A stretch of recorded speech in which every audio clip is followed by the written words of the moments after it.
श्रीमद्भागवतम स्कंद द्वितीय अध्याय 10। भागवतम सभी प्रश्नों का उत्तर है। श्लोक संख्या 34। अर्थ अनुवाद भावार्थ श्री श्रीमदेशी भक्तिवेदांत स्वामी प्रभुपाद के द्वारा। अतः परम सूक्ष्मतम अव्यक्तम निर्विशेषणम अनादि मध्यम निधनम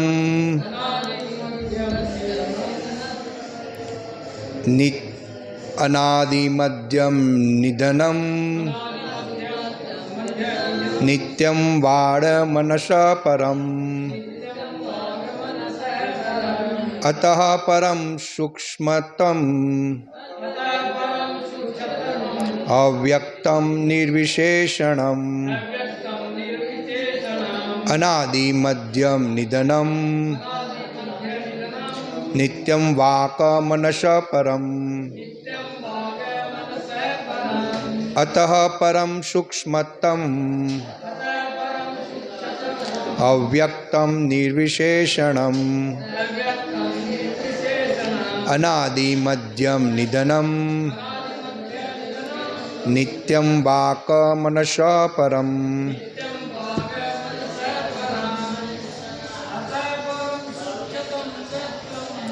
अतः परम सूक्ष्मतम व्यक्तम अतः परम सूक्ष्मतम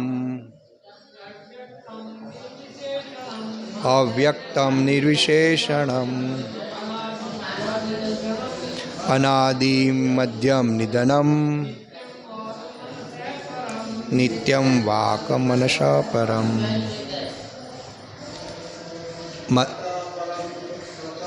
अतः परम सूक्ष्मतम अव्यक्तम निर्विशेषणम अनादि मध्यम निधनम नित्यं वाक मनस परम। अतः परम सूक्ष्मतम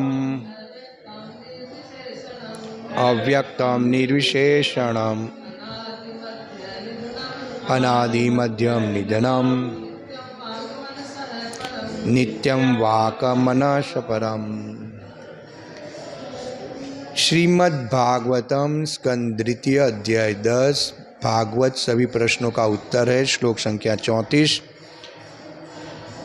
अर्थ अनुवाद तात्पर्य श्री श्रीमदेशी भक्तिवेदांत स्वामी प्रभुपाद के द्वारा। अतः परम सूक्ष्मतम अव्यक्तम निर्विशेषणम अनादि मध्यम निधनम नित्यं वाक मनसः परम। अतः परम दिव्य सूक्ष्मतम सूक्ष्म से भी सूक्ष्म अव्यक्तम अप्रगट निर्विशेषणम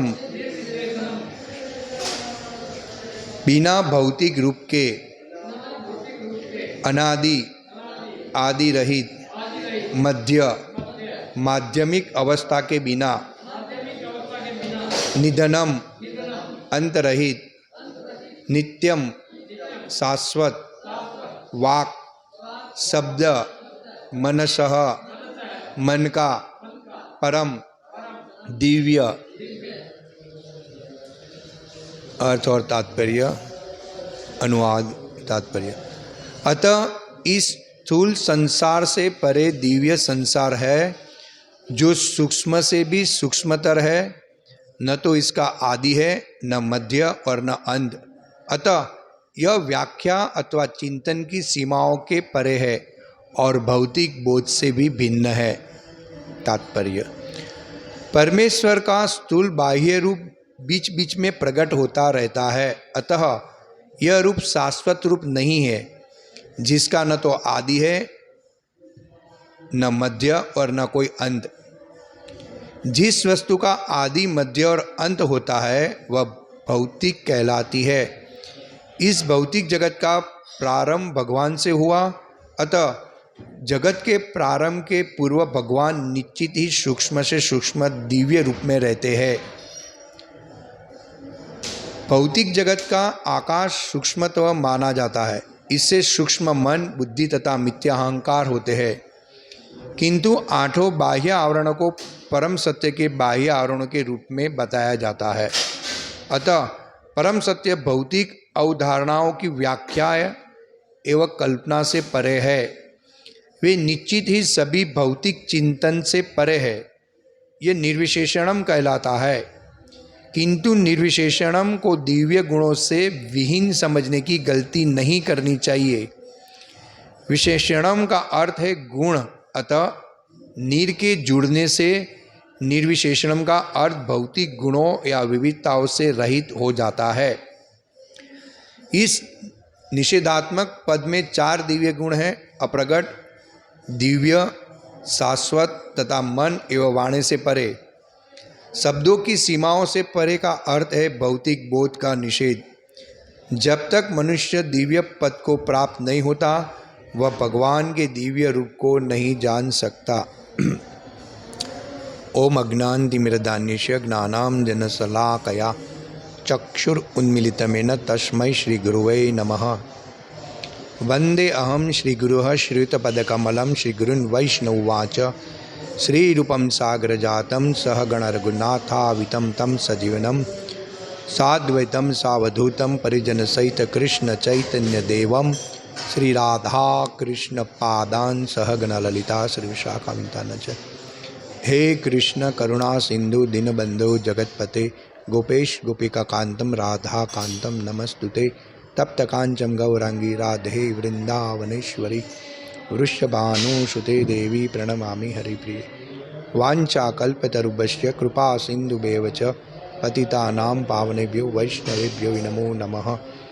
श्री कृष्ण चैतन्य प्रभु नित्यानंद श्री अद्वैत गदाधर श्रीवासादि गौर भक्तवृंद। हरे कृष्ण कृष्ण कृष्ण हरे हरे, हरे राम राम राम हरे हरे कृष्ण। तो भागवत सभी प्रश्नों का उत्तर है। हम अभी तक इस अध्याय में देख के आए कि विराट रूप से अनेक इंद्रियां उत्पन्न हो रही है। हाँ, अभी यहाँ पे इस श्लोक में प्रभुपाद तात्पर्य में लिख रहे हैं, अतः परम सूक्ष्मतम अव्यक्तम निर्विशेषणम। अतः यानी कि अतः परम दिव्य, सूक्ष्मतम यानी कि सूक्ष्म से भी सूक्ष्म, अव्यक्तम यानी कि अप्रगट, निर्विशेषणम बिना भौतिक रूप के। अभी सब इंद्रिया प्रकट हो गई, सब कुछ हो गया। अभी यहाँ पे जो बद्ध जीव है, संसार के मोस्ट ऑफली जीव बद्ध जीव है, जो दृढ़ता से भगवान की शरण में नहीं है उनके बिना। तो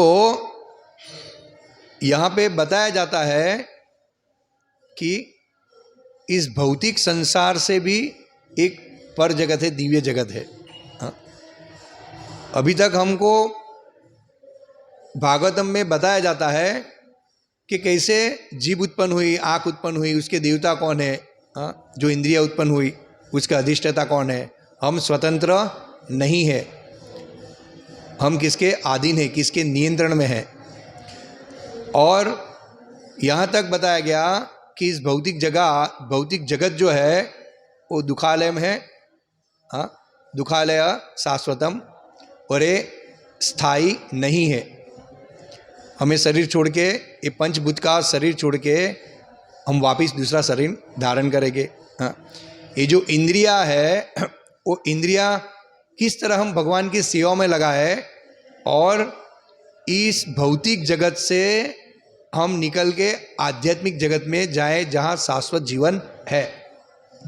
तो अभी यहाँ बात हो रही है शाश्वत दिव्य धाम की। प्रभुपाद लिख रहे हैं, अतः इस स्थूल संसार से परे दिव्य संसार है। ये जो स्थूल संसार है ये नाशवत है, ये भौतिक जगत जो है वो स्थायी नहीं है। प्रलय के बाद सब जीव महाविष्णु के श्वास में चले जाते और फिर वापिस यही चक्र चलता है। वापिस जीव को मौका दे दिया जाता है कि आप वापिस भगवत धाम जाओ। तो अभी इस स्थूल संसार से परे दिव्य संसार है। तो दिव्य संसार क्या है, कहाँ पे है? हा? जो सूक्ष्म से भी सूक्ष्मतर है, सूक्ष्मतम अव्यक्तम। न तो इसका आदि है, न मध्य और न अंत। अनादि मध्यम निधनम नित्यम वाक मनुष्य परम। हाँ, नहीं इसका कोई आदि है, नहीं तो कोई मध्य और नहीं इसका अंत है। ये भौतिक जगत का अंत है। हाँ, इसका जैसे समय खत्म हो जाएगा, हाँ, ब्रह्मा जी के एक दिन में पूरा प्रलय हो जाता है। लेकिन जो यहाँ पे इस श्लोक में बात की है, अनादि मध्यम निधनम नित्यम, जो दिव्य संसार है, इस संसार से पर, भौतिक संसार से पर है, उसका नहीं तो आदि है, मध्य और न अंत है। अतः यह व्याख्या अथवा चिंतन की सीमा के परे है और भौतिक बोध से भिन्न है। भौतिक बोध जो है, जो लोग बताते हैं भगवान निराकार है, जीना यहाँ मरना यहाँ, इसके सिवा जाना कहाँ, मनुष्य जीवन के बाद दूसरा जीवन नहीं है, मनुष्य योनि लास्ट होनी है। तो ये भौतिक जो बोध है उससे ये भिन्न है आध्यात्मिक जगत। अभी प्रभुपाद बता रहे तात्पर्य, परमेश्वर का स्थूल बाह्य रूप बीच बीच में प्रकट होता रहता है। जैसे हम देखते हैं अभी 500 550 साल पहले भगवान चैतन्य महाप्रभु आए राधे रानी का भाव अंगीकार करके, हाँ, राम अवतार। तो इससे भगवान अलग अलग रूप लेके आते हैं बद्ध जीवों को कुछ उपदेश देने के लिए, हाँ, कि जीव उसके धाम में वापिस आए और समझे कि जब मैं मनुष्य रूप में अवतरित होता हूँ तो मैं सामान्य व्यक्ति नहीं हूँ। इसलिए भगवान भगवद गीता में बताते, अजानामति मां मूढ़ाम मानुषी तनु आश्रितम परम भवाम जानंतो मम भूत महेश्वरम। तो जो मूर्ख है, जो भगवान की शरण में नहीं है, हाँ, वो क्या जानते हैं कि भगवान आए, कोई शक्तिशाली पुरुष था, हाँ, और चले गए। तो अभी भगवान लिखते हैं, अतः यह रूप शाश्वत रूप नहीं है जिसका न तो आदि है न मध्य और न कोई अंत। जिस वस्तु का आदि मध्य और अंत होता है वह भौतिक कहलाती है। जिसे संसार का सर्जन हुआ, हाँ, फिर भगवान पालन कर रहे हैं और फिर इसका विनाश कर रहे। ब्रह्मा जी ने सृष्टि का सर्जन किया, हाँ, भगवान विष्णु इसका पालन कर रहे और शिव जी इसको प्रलय करके विनाश कर डालते हैं। हाँ, तो ये जो भौतिक संसार है उसका आदि मध्य और अंत है। इसलिए प्रभुपाद लिखे कि जिसका न तो आदि है न मध्य और न कोई अंत, वो शाश्वत कहलाता है। लेकिन जिस वस्तु का आदि मध्य और अंत होता है वो भौतिक कहलाती है। लेकिन हम भौतिक जगत में रहने पर भी हम आध्यात्मिक जगत में जा सकते हैं, और वो है भगवान का परम दिव्य धाम। हाँ, इसका उल्लेख किया है शास्त्रों में। आध्यात्मिक और भौतिक जगत को विभाजित करने वाली को विरजा या कारण अणर्व कहते हैं। अणर्व, विरजा नदी। जो आध्यात्मिक जगत है और जो भौतिक जगत है उसके बीच में विरजा नदी है, और विरजा नदी से ये भौतिक जगत नीचे चालू होता है और आध्यात्मिक जगत में प्रवेश करने को हमको विरजा नदी को पार करना है। हाँ, तो ये आध्यात्मिक जगत और भौतिक जगत के बीच में ये पटरी है, रेखा खींची है विरजा नदी की। हाँ, यह एक तटस्थ स्थान है जहां भौतिक जगत सृजित होता है जब भगवान भौतिक जगत की रचना करने की इच्छा करते हैं, तब वे अपने पुरुष अवतार या पूर्ण विस्तार के माध्यम से ऐसा करते हैं। ब्रह्म संहिता में ब्रह्मा जी कहते हैं, यह कारणार जले भजति स्म योग निंद्रा मनंत जगदंड सरोमकूपः आधार शक्तिव लंब्य पराम स्वमूर्ति गोविंदमादि पुरुषम तम अहम भजामि। जो अपने पूर्ण अंश महाविष्णु के रूप में कारण अनर्व पर लेटे हैं, कारणाध्यक्ष एक विष्णु, और जिनके रोमकूप से अनंत ब्रह्मांड उत्पन्न होते हैं, उन आदि पुरुष भगवान गोविंद की मैं पूजा करता हूँ। अनंत कोटि ब्रह्मांड निकल रहे, आप समझिए। यहाँ पे व्याख्या दी गई है भौतिक जगत और आध्यात्मिक जगत का जो फर्क है, यानी कि क्या उसमें डिफरेंस है, आध्यात्मिक जगत क्यों शाश्वत है, क्योंकि वो भगवान की शक्ति द्वारा केंद्रीय, स्वयं भगवान उसका संचालन कर रहे। प्रथम पुरुष अवतार महाविष्णु जो कारण अरण के जल में शयन करते हैं, उनके द्वारा ब्रह्मांडों की उत्पन्न होती है तथा सभी भौतिक पदार्थ भी प्रकट होते हैं। अपनी एकमात्र झलक से ही वे सारे जीवों को भौतिक प्रकृति के गर्भ में स्थापित करते हैं। एतैरेय उपनिषद 1:1:1-2 में कहा गया है, स एकशत लोकात्रु सुजा इति स इमान लोकान सृजत। उन्होंने भौतिक प्रकृति पर नजर दी, गई नजर दौड़ाई, यानी कि भगवान ने जो सर्जन किया भौतिक प्रकृति का, इस सृष्टि का, और उस पर भगवान दृष्टिपात करते हैं, इस प्रकार सारे भौतिक जगत का निर्माण हो जाता है। आप समझिए, वो जड़ है, लेकिन जब तक भगवान दृष्टिपात नहीं करते तब तक वो चेतन नहीं होता है। तो भौतिक जगत को भी चेतन करने के लिए भगवान की जरूरत पड़ती है, भगवान की दृष्टि की जरूरत पड़ती है, तब तक भौतिक जगत भी अचेतन रहता है, चेतन नहीं रहता है। हाँ, तो यह है आध्यात्मिक जगत और भौतिक जगत में फर्क। आध्यात्मिक जगत में जरूरत नहीं है, ये भौतिक जगत में दृष्टिपात करने की जरूरत है। किंतु भगवान महाविष्णु प्रत्यक्ष रूप से माया भौतिक शक्ति को स्पर्श नहीं करते। भगवान ने जगत का सर्जन करते हैं, फिर भी वो माया से पर है। हाँ?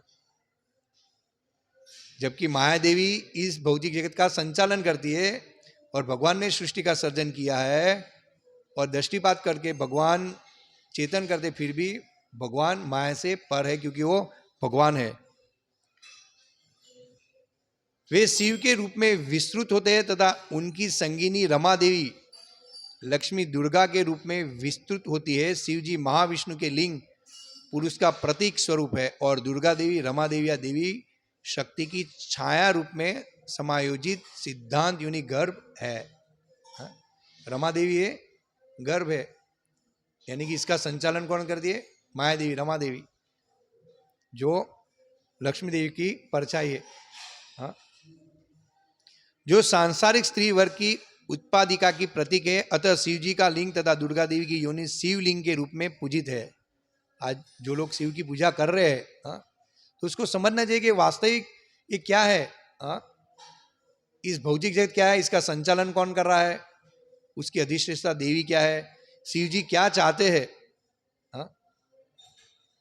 क्योंकि ये संसार, शिव जी भी चाहते हैं कि उसके गण को शिव जी अमल पुराण सुना रहे।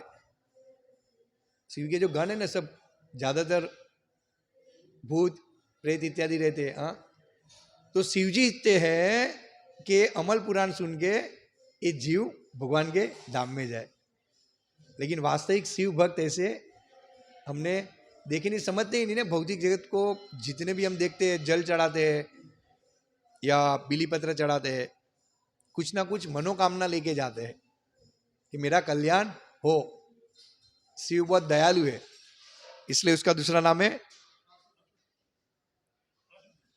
आशुतोष, भोलेनाथ। ये तुरंत प्रसन्न हो जाते।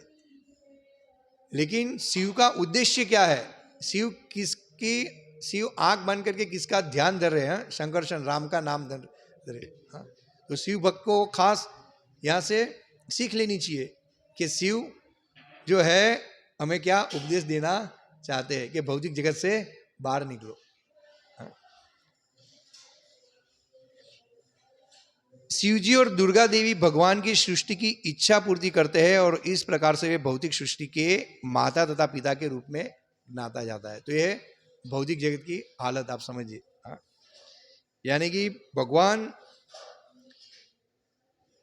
पुरुष अवतार लेते हैं, ब्रह्मा, विष्णु और शिव महेश के द्वारा। ये स्वयं भगवान ही है। लेकिन कुछ उपदेश देने के लिए और जीव को मौका देने के लिए भगवान ये अवतार धारण करते हैं, सृष्टि का सर्जन करते हैं, पालन करते हैं, और भगवान शिव के द्वारा उसका विनाश करते हैं। तो इसमें जो भी जीव है, जो भगवान की शरण में चले जाते हैं, ये जानते। हाँ, भगवान बताते हैं कि जीव मेरा अंश है, ममई वान से जीव लोके जीव भूत सनातन। हाँ, इसलिए भगवान उसको मौका देते हैं कि ये भौतिक जगत से वो मेरे धाम में आए। हाँ, और बहुनाम जन्म नाम अंते ज्ञानवान प्रबंधनते, यानी कि जिसका करोड़ों जन्म हो गया है वही भगवान की शरण में जा सकता है। सर्वधर्म परित्यजम मामेकम शरणम व्रज हम त्वाम सर्व पापेभ्यो मोक्षयिष्यामि मा शुचि। तब जाके जीव सब धर्म का त्याग करके भगवान श्री कृष्ण की शरण में जाता है और वो माया से पर हो जाता है। वो जानता है कि इस जगत का संचालन माया देवी कर रहे और मैं माया में हूं। जब तक भगवान श्री कृष्ण की शरण में नहीं जाएगा वो जान पाएगा नहीं कि आध्यात्मिक जगत क्या है और भौतिक जगत क्या है। गुण ही ऐसा गुणमयी माया दुरतत्या माम एव प्रपदंते माया वेति तरंती दे। जो भगवान की शरण में जाता है तीन गुण से तर जाता है। जब तक भगवान की शरण नहीं लेगा ये तीन गुण के प्रभाव में ये यही सोचेगा अहम ममेति, ये मैं हूं, मेरा शरीर हूं, ये मेरा परिवार है, यहाँ मैं भोग करूं, आनंद करूं, हाँ, और फिर मर जाओ और दूसरा जन्म नहीं है। लेकिन जो भगवान की शरण में जाता है वो जानता है कि मैं शरीर नहीं आत्मा हूं।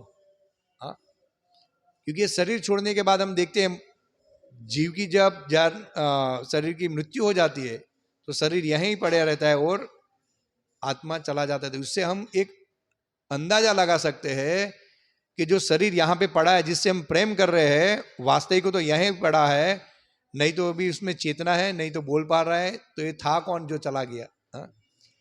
ये सोच तभी आती है जब भगवान की शरण में हम जाते हैं। सर्वधर्म परित्यजम, सब कुछ छोड़ के हम कृष्ण की शरण में जाते हैं।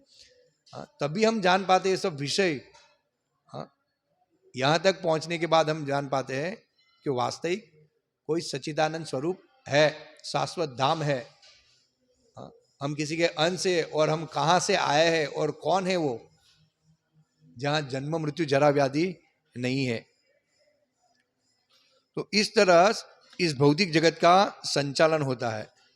और आध्यात्मिक जगत जो भगवान कृष्ण का धाम है, आध्यात्मिक जगत जो परमेश्वर की अंतरंगा शक्ति द्वारा प्रकट हुआ है, भगवान की अंतरंग शक्ति राधा रानी, उसमें असंख्य दिव्य लोक समाविष्ट है जो भगवान कृष्ण के शरीर की दिव्य ब्रह्म ज्योति में तैरते रहते हैं। हाँ? असंख्य दिव्य लोक है। भगवान का जो प्रकाश है, भगवान से स्वयं निकलता है ब्रह्म ज्योति, उसमें असंख्य दिव्य लोक तैर रहे हैं। प्रत्येक लोक में परमेश्वर के विविध स्वरूप निवास करते हैं और वे रूप उन भक्तों द्वारा पूजित है जो परमेश्वर के उस विषय रूप से आकर्षित होते हैं। भगवान को एक भक्ति समझ सकता है, मूर्ख अभक्त भगवान का चिंतन रूप गुण नाम लीला इत्यादि स्मरण नहीं कर सकता है।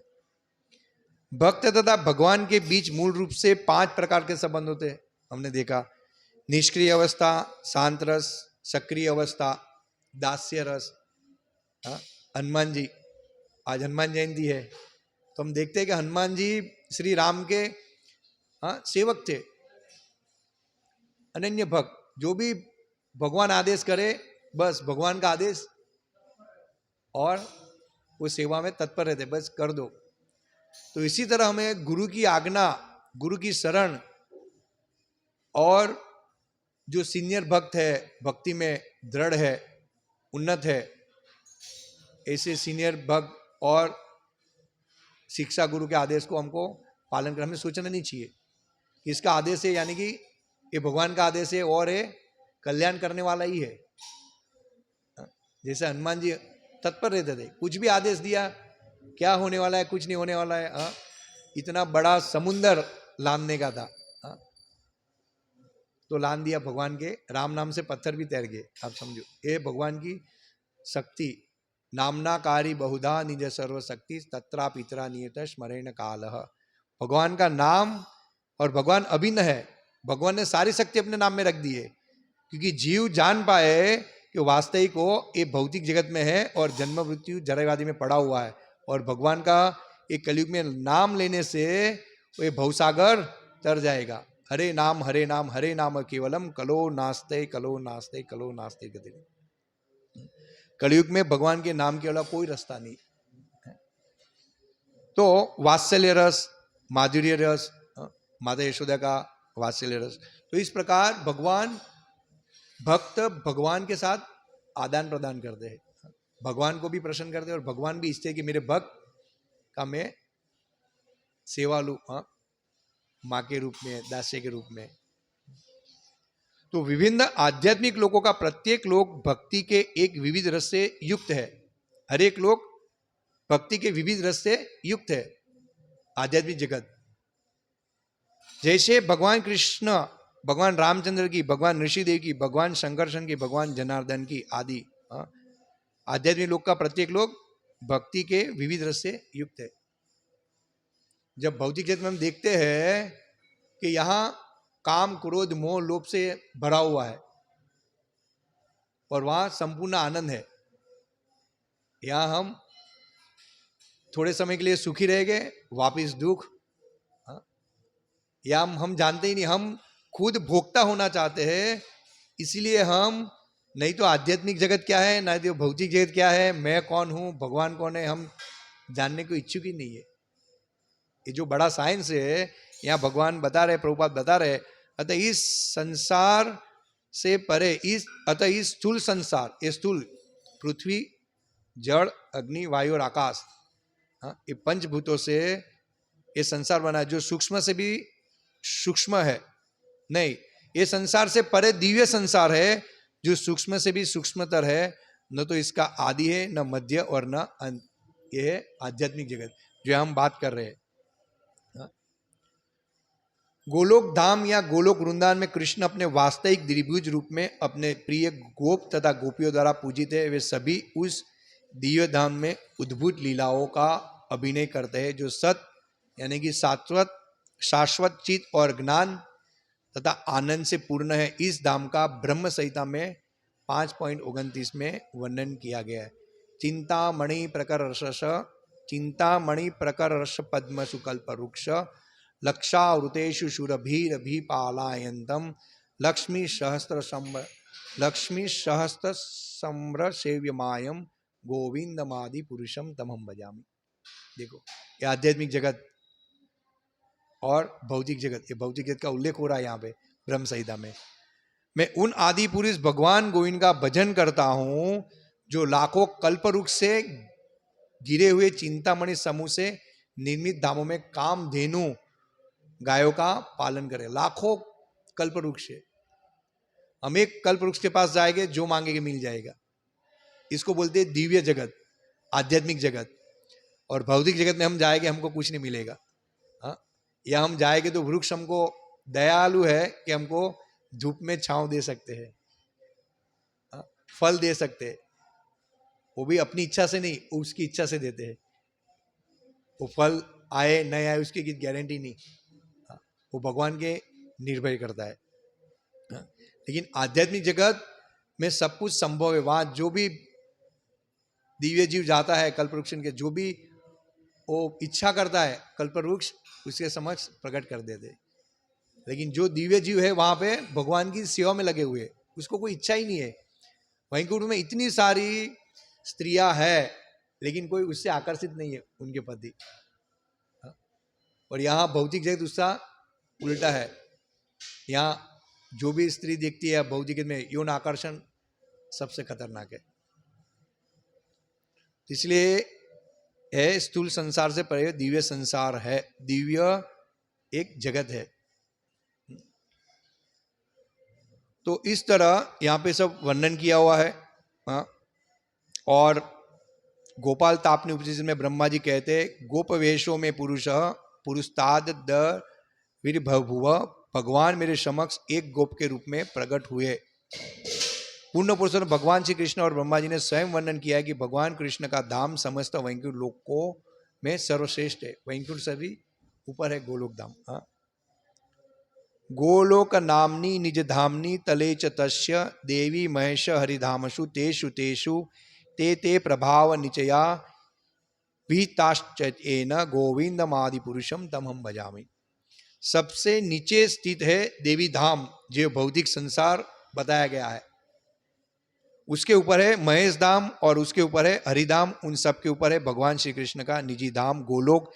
जिन्होंने गोलोक नामक अपने सर्वोपरि धाम में रहते हैं, उसके नीचे स्थित क्रमश वैकुंठ लोक, हरिधाम, महेश लोक तथा देवी लोक नामक विभिन्न धामों के विभिन्न स्वामी को यथा योग्य अधिकार प्रदान किया है। भगवान ने अधिकार प्रदान करते हैं। उन आदि पुरुष भगवान गोविंद की मैं पूजा करता हूं। सारे आध्यात्मिक लोग दिव्य ब्रह्म ज्योति से घिरे हुए। आध्यात्मिक लोग पूरा ब्रह्म ज्योति से घिरा हुआ। ज्ञानी अर्थात आध्यात्मिक गण जो यह नहीं समझते कि परम सत्य परम पुरुष है, वे ब्रह्म ज्योति को प्राप्त होते हैं। जो निराकार है भगवान, वो ध्यान देते हो, ब्रह्म ज्योति को प्राप्त है। जब तक वे भगवान के भक्त नहीं बन जाते तब तक वे वहीं रहते हैं और वैकुंठ लोक में प्रवेश करने के लिए असमर्थ रहते हैं। आप समझिए, जो ब्रह्म ज्योति में जाते हैं वो वहीं रहते हैं जब तक वो भक्त नहीं बनते। तो हम बहुत भाग्यशाली है कि हमको यहाँ श्रील प्रभुपाद ने हमको चैतन्य महाप्रभु दिया और चैतन्य महाप्रभु ने हमको ये हरिनाम दिया, भगवान का नाम दिया और ये बताया कि हरिनाम से विशेष कुछ नहीं है, और हमको भक्त बनाया। तो भक्त वैकुंठ में जाने के योग्य है, लेकिन जो निराकार है, जो नास्तिक है, उसको भी पता ही नहीं उसके कितने जन्म होएंगे, कितनी योनि पास करनी पड़ेगी।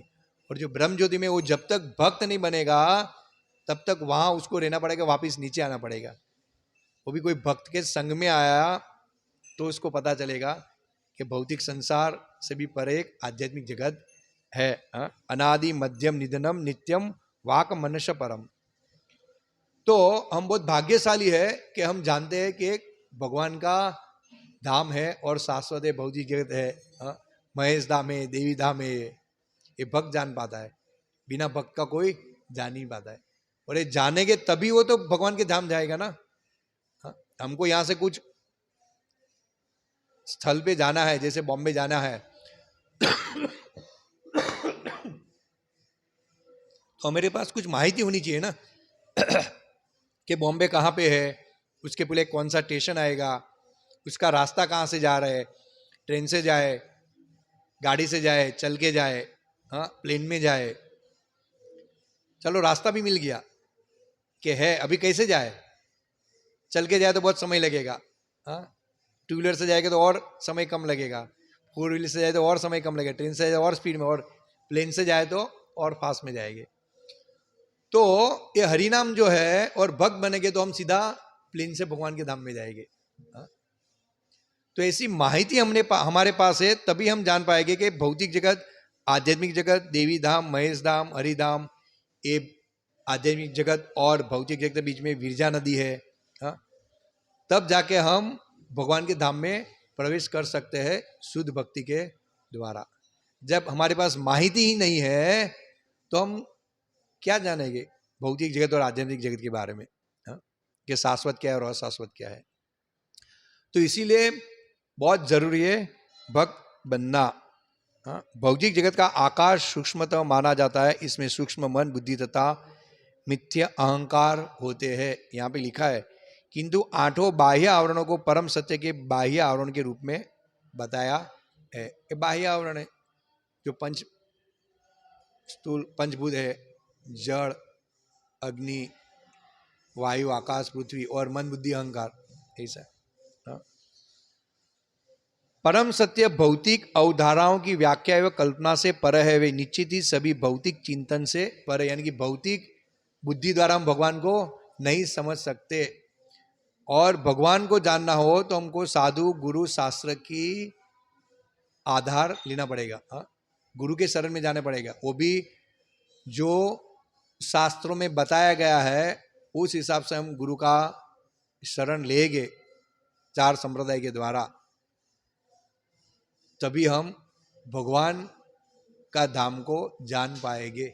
और भगवान कौन है वो जान पाएंगे, वरना हम इस भौतिक जगत में सड़ते ही रहेंगे। पुनरति जननम पुनरति मरणम पुनरति जननी जठरे शयनम। अतः परम सूक्ष्म तत्वम अव्यक्तम निर्विशेषणम। प्रभुपाद यहाँ लिखते हैं कि निर्विशेषणम कहलाता है वे निश्चित ही सभी भौतिक चिंतन से परे है, यह निर्विशेषणम कहलाता है। भौतिक चिंतन से पर है उसको बोलते हैं निर्विशेषणम। किंतु निर्विशेषणम को दिव्य गुणों से विहीन समझने की गलती नहीं करनी चाहिए। हाँ, भौतिक एक से पर है यानी कि आध्यात्मिक है और वो गुण अतः नहीं, दिव्य गुण से विहीन यानी कि दिव्य गुण से विहीन ऐसा नहीं समझना चाहिए। हाँ, वो दिव्य गुण से है और जब दिव्य गुण है तभी तो आध्यात्मिक जगत दिव्य है ना, और जहां दिव्य है वही दिव्यता हो सकती है। कल्पवृक्ष, हाँ, जो हम चाहते हैं वहां नहीं तो दुख है, नहीं तो मृत्यु है, नहीं तो बुढ़ापा है, उसको दिव्य बोला जाता है ना। और यहाँ पे प्रभुपाद आगे बताया कि जिसका आदि मध्य और अंत रहता है वो भौतिक कहलाता है और जिसका आदि मध्य अंत नहीं है वो दिव्य कहलाता है। तो ये फर्क है भौतिक जगत और आध्यात्मिक जगत में। तो यही हमें समझना चाहिए। इस श्लोक हमें यही कह रहा है और भगवान का धाम का हमका वर्णन कर रहा है कि भौतिक जगत से भी एक परे दिव्य धाम है जो शाश्वत है, अशाश्वत नहीं है, और है वे भगवान का धाम। और हमें शाश्वत का संग करके उसकी सेवा करके हम वहाँ पे जा सकते हैं। हाँ, अवश्य जा सकते हैं। तो हमारा प्रयास वही होना चाहिए कि भौतिक जगत से बाहर निकल के हम दिव्य धाम में भगवान के साथ उसके धाम में जाए और उसकी दिव्यता सेवा का आनंद ले। हाँ, जो जन्म मृत्यु जरा व्याधि से पर है, दुख से पर है। हरे कृष्णा। श्रीमद् भागवतम की जय। श्रील प्रभुपाद की जय। वांछा कल्पतरुभ्यश्च कृपा सिंधुभ्यो च पतितानां पावनेभ्यो वैष्णवेभ्यो नमो नमः। अनंत कोटि वैष्णव की जय। श्रीमद् भागवतम।